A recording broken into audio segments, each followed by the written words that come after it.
Iran cannot outlast us. We're going to ensure through violence of action and our offensive capabilities and our defensive capabilities, as I said, that we set the tone and the tempo of this fight. That's why stories and speculation about different things that try to make it look like we're limited in what we can do. The only limits we have in this is President Trump's desire to achieve specific effects on behalf of the American people. And that's why we don't talk about, you can say 4 weeks, but it could be 6, it could be 8, it could be 3. Ultimately, we set the pace and the tempo. The enemy is off balance, and we're going to keep them off balance. And we know their ability to shoot versus our ability to defend. That difference gets wider and wider every day. The United States military has released dramatic visuals of a direct submarine strike on an Iranian warship in the Indian Ocean. Pentagon footage shows the moment a U.S. submarine launched a torpedo that struck and sank the Iranian naval vessel IRIS Dena. U.S. Defense Secretary Pete Hegseth confirmed the attack, calling it the first American torpedo strike on an enemy warship since World War II. Our defensive shield is equally formidable, the most sophisticated air and missile defense network ever fielded. Thousands of Iranian missiles and drones have been intercepted and vaporized. Tens of thousands of American and allied lives protected. We have pushed every counter-UAS system possible forward, sparing no expense or capability. And like I said, this does not mean we can stop everything, but we ensured that the maximum possible defense and maximum possible force protection was set up before we went on offense. Can you give us an update on what the administration knows, what you know now about the reported strike on a girls' school in southern Iran on Saturday? All I can say is that we're investigating that. We, of course, never target civilian targets, but we're taking a look and investigating that. Red tie in front. Just on the basis that with the information you would have, your reconnaissance abilities, ability to gather information, I mean, it's several days on now. So is there any clarity on whose munition this was? We're investigating it. Thank you. Secretary, so there are reports that the administration is considering arming Iranian Kurdish groups. So could you please clarify that whether any such plan has been authorized and whether Congress or regional partners has been notified and consulted? All I would say is none of our objectives are premised on the support or the arming of any particular force. So what other entities may be doing, we're aware of, but our objectives aren't centered on that.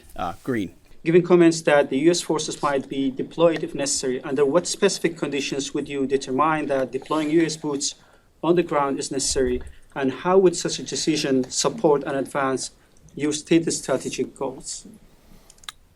Well, I'm not going to comment on U.S. boots on the ground. I think that's a question for policymakers, and I don't make policy, I execute policy. You touched on this in your opening remarks, but I'm hoping you could expand on it a bit.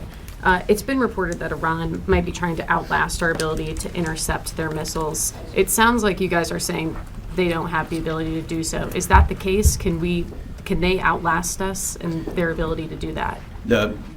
Iran cannot outlast us.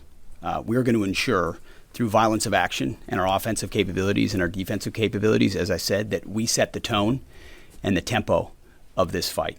That's why stories and speculation about different things that try to make it look like we're limited in what we can do. The only limits we have in this is President Trump's desire to achieve specific effects on behalf of the American people. And that's why we don't talk about, you can say 4 weeks, but it could be 6, it could be 8, it could be 3. Ultimately, we set the pace and the tempo. The enemy is off balance, and we're going to keep them off balance. And we know their ability to shoot versus our ability to defend. That difference gets wider and wider every day. Our defense gets better. Their offensive capabilities diminish. As we are going into ammunitions that we, as we said, have tens of thousands of and can drop unlimited supplies on with even more effects than the standoff munitions we have now, which is why when we say the throttle's going up, the throttle's going up, and it's going to stay on high. Thank you all very much. Appreciate it. According to the Pentagon, the strike took place Tuesday night in the Indian Ocean. The Iranian frigate was reportedly returning from India after participating in the 2026 International Fleet Review in Vishakhapatnam when it was targeted. Moments after impact, the vessel began taking on water before ultimately sinking off the southern coast of Sri Lanka. Hegseth described the operation as a demonstration of America's global reach and undersea dominance. He said the submarine-fired torpedo eliminated the warship in what he characterized as a decisive and calculated military action. Sri Lanka's Navy confirmed it received a distress call from the Iranian vessel. Rescue teams pulled 32 sailors from the water. However, Sri Lankan officials say at least 80 people are believed to have been killed. Based on naval documentation showing 180 personnel on board, dozens more remain unaccounted for.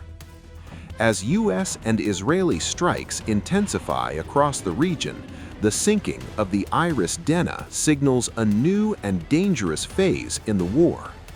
For now, the Pentagon is standing by the operation, framing it as a calculated show of force. A narrow stretch of water is now at the heart of a global power play. Iran has reportedly decided that only Chinese vessels will be allowed through the Strait of Hormuz. The strategic waterway, a lifeline for nearly a fifth of the world's oil, has been effectively blocked since the conflict escalated. The Revolutionary Guards claim complete control and warn any ship attempting to pass could be targeted. China has condemned the U.S.-Israel strikes on Iran, and Washington says its Navy is ready to step in. Reports say Iran will allow only Chinese vessels to pass through the Strait of Hormuz. The move is described as a gesture of gratitude towards Beijing for its stance during the war. The strait connects the Persian Gulf to the open sea. It is one of the world's most critical energy choke points. Since the conflict began, Iran has blocked passage, disrupting a route that carries roughly 20% of global oil supplies. If the restriction holds, it could reshape global shipping flows overnight.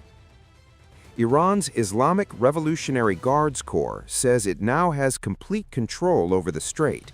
The guards warn that any vessel attempting to cross risks missile strikes or drone attacks. They have described the waterway as an active military zone.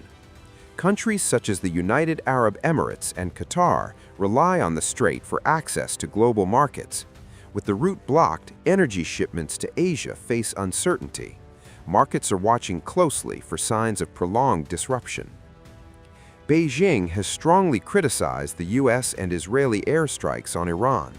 According to Xinhua, Chinese Foreign Minister Wang Yi told Russian Foreign Minister Sergei Lavrov that the killing of Iran's supreme leader Ali Khamenei was unacceptable. China has called for an immediate ceasefire and protection of shipping lanes. Beijing is the largest buyer of Iranian oil. Most of its supplies pass through the Strait of Hormuz. A prolonged blockade could directly impact China's energy security. U.S. President Donald Trump says Washington will not allow global energy flows to be disrupted. Posting on Truth Social, Trump said the U.S. Navy would begin escorting tankers through the strait if necessary. He wrote that the United States will ensure the free flow of energy to the world. The statement signals potential direct naval involvement in the Gulf. 20% of the world's oil, one narrow maritime corridor, missile threats from Iran, naval escort warnings from Washington, and China positioned as the only approved passage. The Strait of Hormuz is no longer just a trade route. It is now a front line in a widening geopolitical confrontation.